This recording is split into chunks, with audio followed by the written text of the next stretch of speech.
Markets with Trader Ral. Hi traders! Nagpabalik ako for almost 2 or 3 weeks akong walang update sa market. Hindi rin ako nakapag-upload dahil nagbabacktest ako ng strategy ko. Tsaka busy ako sa trabaho. Okay, tara start natin mag-analyze, magbasa ng chart ni Bitcoin. From March to until now, ayun, ranging pa rin tayo. Tagal na nating ranging. March, April, May, June, July, August, almost 5 months na tayong ranging. Itong last Friday nga nagkaroon tayo ng mga high impact news na isang factor din na bakit nag-crash si Bitcoin. Itong mga high impact news niya. Makikita niyo yan sa Cryptograph.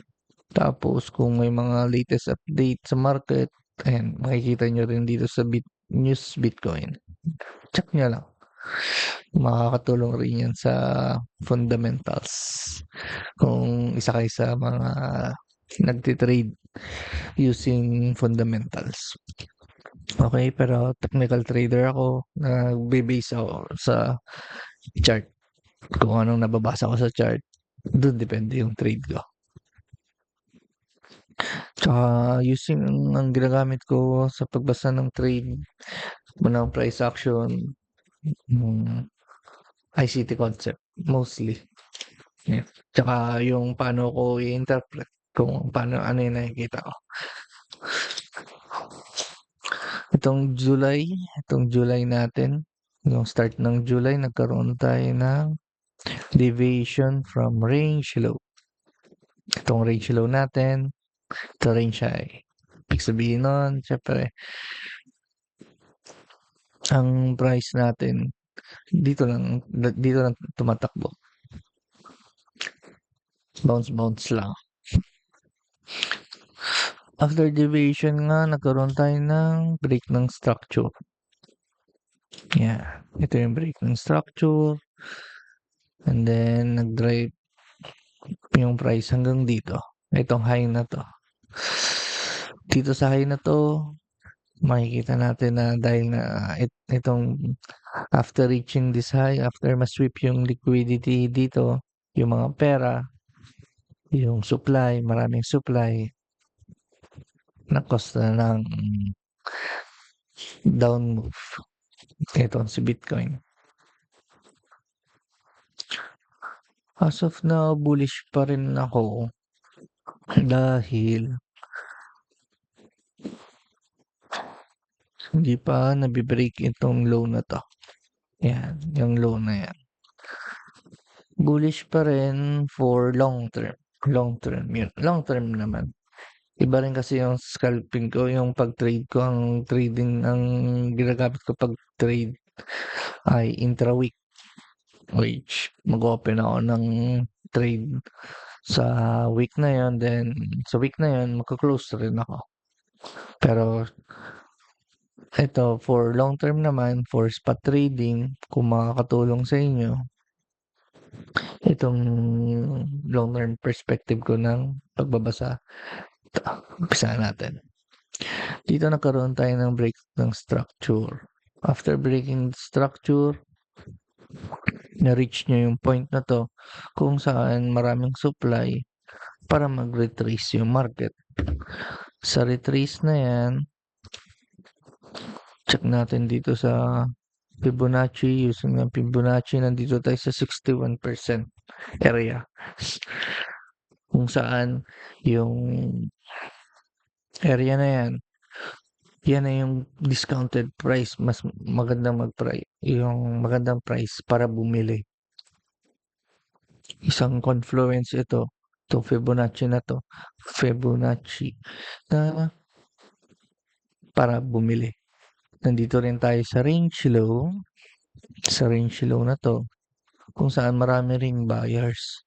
Kasi nakikita nyo naman, every time na pumupunta yung price dito, nakakaroon tayo ng drive papuntang taas. Pero hindi natin alam kung itong Itong leg na 'to, ito yung babasag sa range natin, check niyo, 'di ba? Vice versa rin dun sa Asela. 'Pag nagra-range kasi yung market, diyan ibig sabihin yung buyers, sellers nag-a-agree dito sa area na 'yan. Maraming sellers dito, maraming buyers, medyo equal yung number ng buyers tsaka sellers. Tsaka disclaimer lang, hindi ako professional trader. Kung ano lang nababasa ko sa market, shine-share ko lang. Ayan. And then, dito sa siyempre discounted area na 'yan, magandang magandang time na 'yan para bumili ng mga spot bags. Siyempre ano ka lang, DCA ka lang. Ito yung mga last down candle bago magkaroon ng break of structure na 'to. Ito yung order block natin dito. Order block. Ito. Ayan. Order block yan. Which saan nag-start. Dito nag-start yung price papuntang taas. Ito mag-break nagkaroon tayo ng shift dito. Ayan. Ito good area na rin to buy spot bags para kay Bitcoin. Yan, tapos punta ka sa lower time frame para kung mas gusto mo pa mas antay ka dito magkaroon ng market structure shift. Wait ka dito ng ranging. Yeah. Bago mag-buy para mas sure ka. Pero area na yan, good to buy na yan. Order block yan. Diba? And then, nasa range low pa. Tapos, isa pa dyan tinitingnan ko, itong area na to kasi, magkaroon tayo ng deviation na to. Madaming buyers dyan. Siyempre, kung mas pero protektahan ng mga buyers yung area na yan, siyempre, hindi nila hayaan na mabasag yan dyan. Siyempre, depende pa rin yan sa galaw ni market. Wait tayo sa next move ni market kung anong mangyayari. Maglagay ka lang dito ng mga 20-50%. Good area na yan. Tapos dito another percent ng yung capital. Ayan. Kung na-reach yung area na yan dito.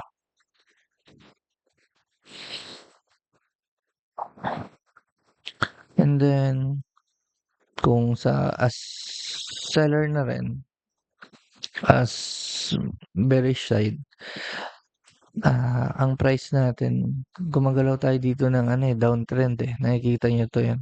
Ito yung lower high, lower low, lower high, lower low.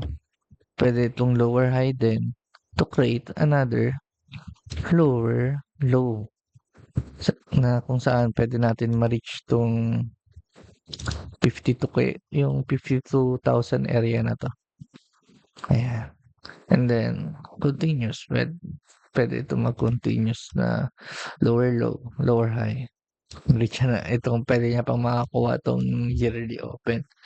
Pero depende sa gagawin ng market. Hindi natin alam. Yeah. Pwede rin kasi itong area na to, ito na yung bouncing area niya para ma-reach itong range high. Para makuha na itong liquidity dito. Ang tagal kasi kuhain itong area na to eh. Ibig sabihin, grabe protektado ng mga sellers dito sa area na to. Premium area na to eh. Ng sellers eh.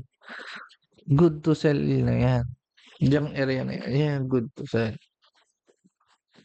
Para mas sure ka, karoon ka ng gusto mo nang mas sure pa, wait mo na lang yung price pumunta dito, ma-break itong yung range natin dito. And then, check ka dito sa lower time frame kung magkaroon tayo ng reversal. Ayan, magandang area na yan. Ito, good area na rin 'to para bumili na rin dito. Kung hindi ka pa sure dito sa area na 'to pag break yan, pwede kang bumili dito. Pero range high yan sa ano, maraming sellers diyan. Pwede ito magkaroon ng false breakout or deviation, going another naman dito. Yeah. Pero ito strong indication na itong deviation na 'to, na pwede niyang ma-reach 'to. Magkaroon tayo ng tatlong top dito, 1, 2, 3. Isang ano rin yan, reversal pattern galing kay sino ba yan? Basta sa isang guru na nakikita ko sa YouTube, mga nababasa ko. Good area na rin yan. Itong pangatlo na yan. Naglagay ka lang ng stop loss. Diba? Mag-buy ka dito. Lagay ka lang ng stop loss dito. Diyan sa low na yan. Sorry.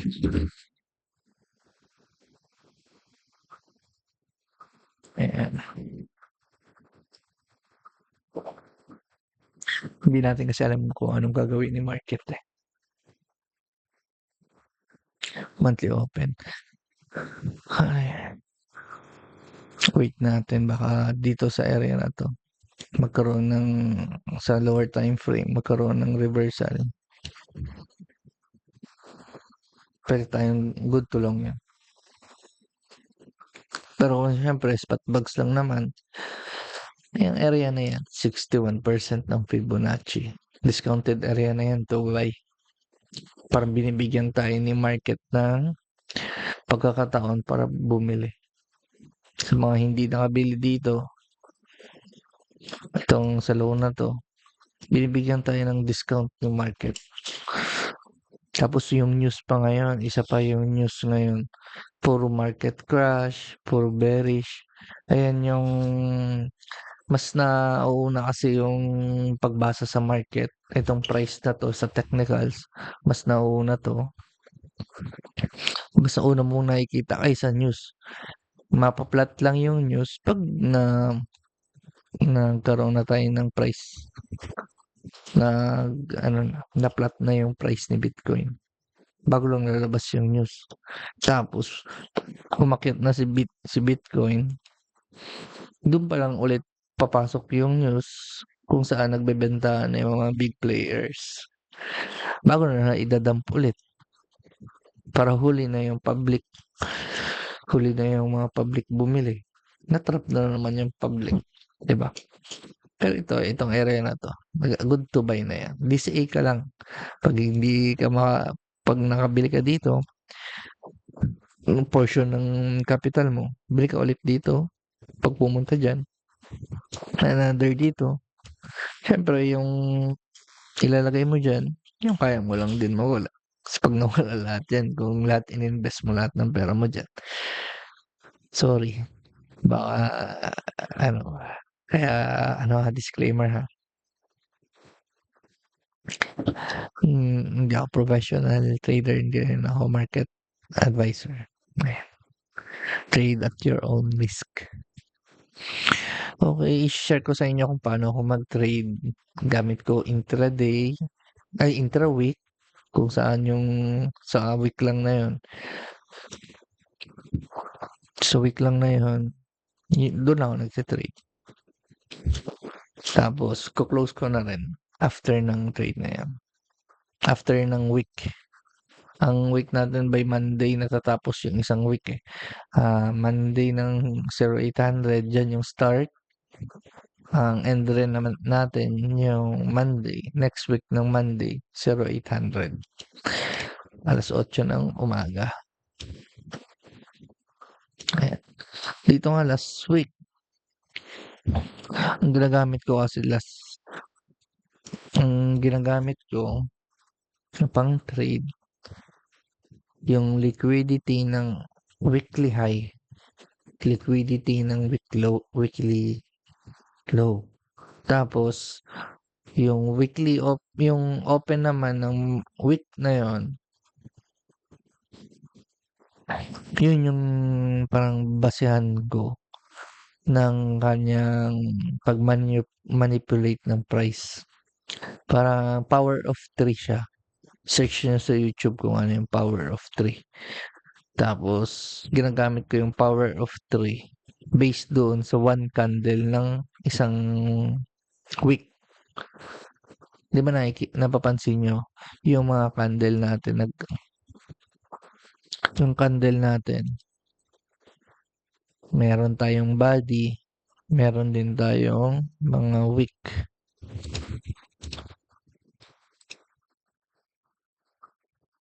Ayan. Kaya, sabihin natin ito, green candle to. Green candle. Ayan. Ito yung open natin. Itong area na to. Ito yung open natin. Ito yung close. Ito yung sa week na yon, ito yung mataas na naabot ng price, and then ito naman yung low. Ayan. Using the power of 3, yung opening ng price, magmamanipulate siya. Ito yung manipulation niya. And then, ito yung distribution niya. Yung body na yan. Hanggang mag-close siya. Parang ganito yung price. Ito yung opening, manipulation, distribution, then yung price mag-close. Yan. Yeah. Ito yung candle. Yeah.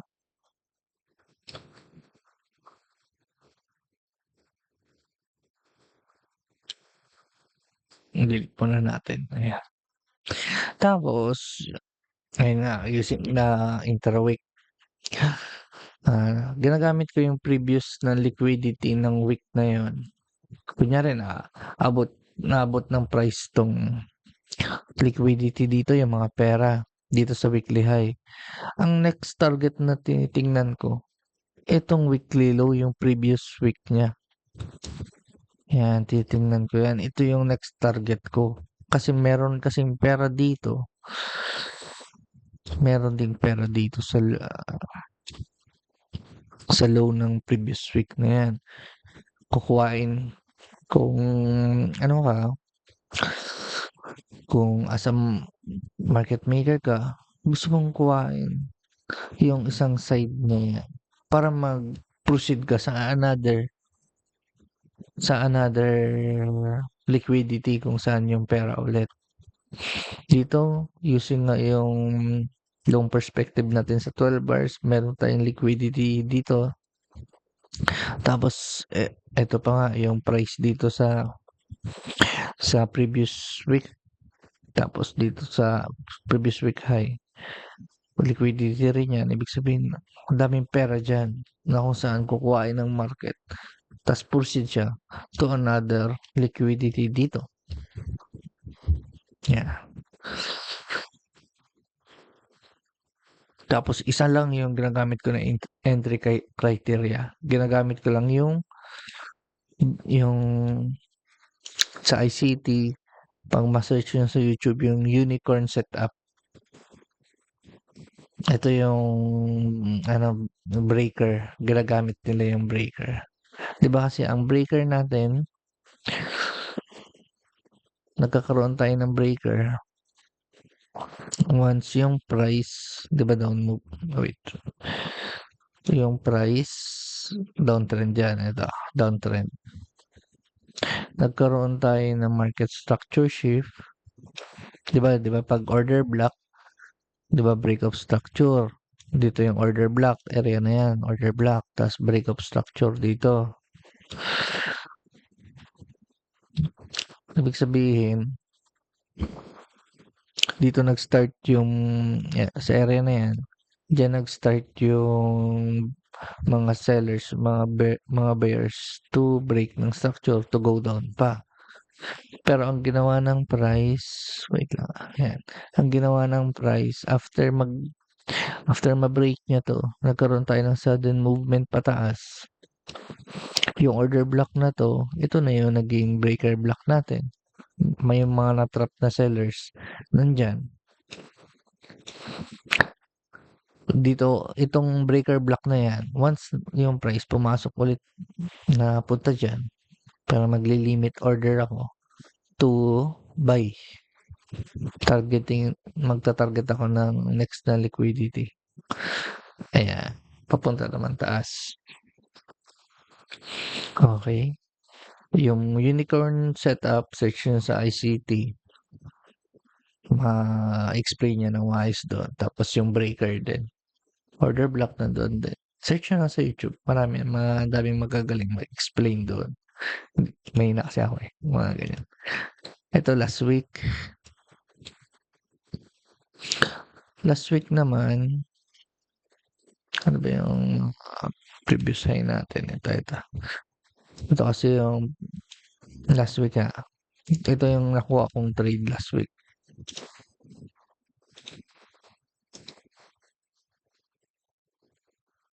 Ayan.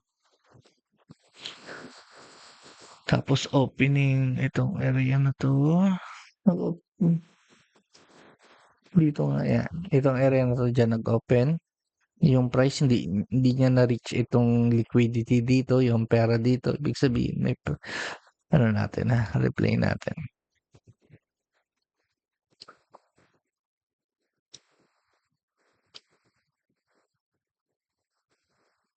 Ayan, replay natin.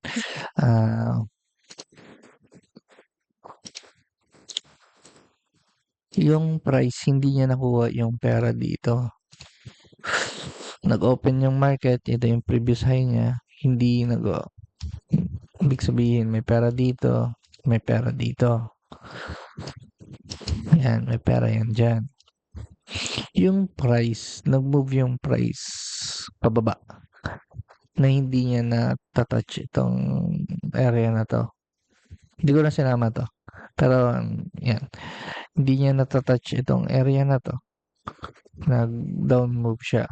Unang trade ko nga ito eh. Wait lang ha. Ito yung unang trade ko.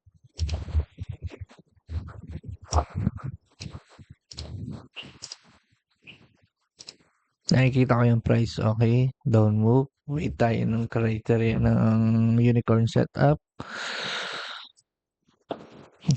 Na-break to. Wait tayo sa natin. Kasi pag once yung price nag-close na, nakikita nyo, gandang candle pa. May low dito. Ito yung last low niya. Nagkaroon tayo ng stop runs. Stop run tayo dito. Stop run yan. And then, market structure shift. Diba? Pagkuha ng low, na-break niya ito una. Then, na-break niya. Bumalik ulit. Tapos, nag-cause pa ito. Ito ng break ng market structure shift. Diyan ako na-trigger na pwede akong pumasok dito sa area na yan. Dito yan sa area na yan. Stop loss ko dito. Targetin ko tong last high na to. Sayang kasi 1-1 na rin yan. Hindi, sa akin, basta minimum ng 1, pwede ko nang pasukan yan. Ay, wait lang Breaker block. Ayan. Kaso, ang nangyari dito, na-stop rin ako agad. Siyempre, ganyan sa trading. Talagang walang 100%. Wait tayo ulit ng hanggat hindi nakukuha yung pera dito, tsaka dito. Hindi magbabago yung aking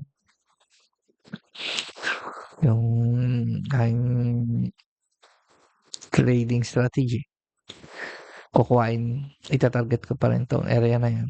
Kasi ito yung opening natin, itong area na to opening. Ibig sabihin, pwede itong ginagawa niya, manipulation lang. Wait tayo ng setup ulit na ganun.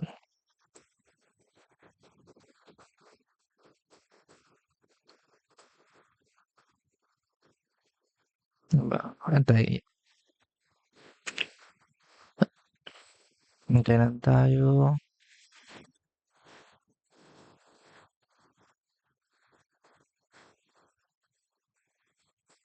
Oh, itong low na to. Nakita nyo? Itong low na yan. Itong low na to, nagkaroon tayo ng mga buyers dito. Okay. And then, ang ginawa ni Bitcoin, nagkaroon lang tayo ng stop run and then market structure shift. Stop run dito. And then, nag-shift siya. Ayan. Itong area na yan, good to buy ako dyan. Kasi nag-close na yan siya dito. Then, yung stop loss ko dito sa stop run na yan, yung pinaka-low. Target ko to. Ayan. Yan, bigyan 3.78 yan. Ganda na rin yan. Gandang RR na yan. Patay tayo ng price. Nag-limit order na ako dito sa area na yan. And then, wala. Inactivate. Yun. Nakuha ko to. I-close ko lang yung trade ko pag tapos na yung week na yan.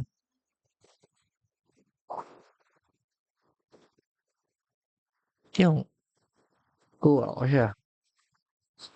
3.78. Kuha ko yan. Meron ako yan. Trade. Continuation. Meron yan eh. Nakuha ko yan ng trade na yan. Ilang percent ba yan? Kasi nakuha ko yan siya. Yung trade na yan. Hindi ko na makikita nyo yung ilan yung puhunan ko eh. Baka i-report nyo yung mga kinikita ko. Basta nakuha ko to. Yung area na yan. And then dito, okay, nag-out na ako. Hindi ko na, hindi na ako maghahabol kasi ano na to, Sunday na to, area na to. Basta hindi na ako papasok ng trade mga Sunday na, Saturday to Sunday. Dahil end of the week na yan. Konting movement na lang yan. Tas ngayon, nandito tayo ngayon. Itong last week lang. Ito yung pinakasayang na move. Bakit hindi ko siya nakuha? Itong area na yan. Karoon tayo ng stop run dito. And then market structure shift. Hindi na tayo pinagbigyan ni market. Tingnan nyo yung price. Hindi na bumalik dyan sa breaker block na yan. Nagdara-diretso na pababa. Hindi ko nakuha yung ano na yan. Yung trade na yan. Yan. Ang binaktest ko kasi na strategy, Bitcoin pa lang. Tapos,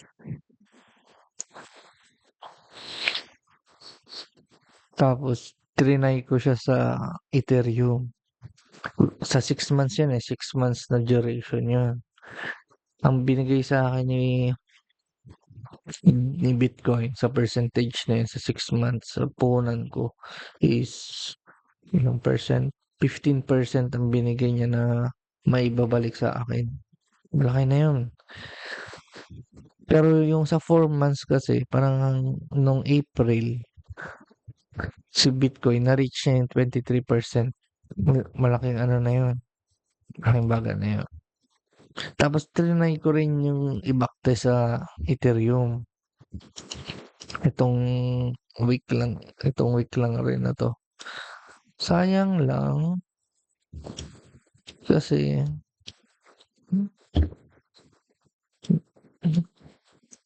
sa area na yan, nagkaroon tayo ng ano eh, itong last week, Monday, 0800.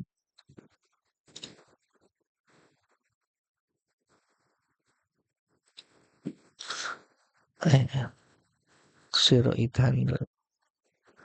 0900. Ayan. Dito si Si Ethereum naman, sayang 'to, eh. Sabi ko na bago ko lang siya na backtest, pero sayang yung strategy ko, effective rin pala kay Ethereum.